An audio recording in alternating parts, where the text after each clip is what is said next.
Okay, so after all that, there we have it.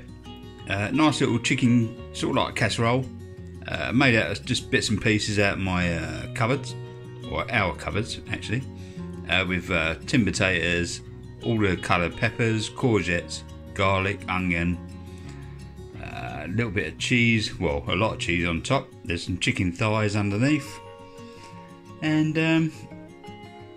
got some mushrooms as well. And it smells absolutely gorgeous, topped with obviously a load of cheese. So we'll this is going to be tasty. So we'll see you again, and take it easy. Don't forget to like, comment, share and subscribe, and I'll see you on the next one. Cheers guys, and I'll see you later.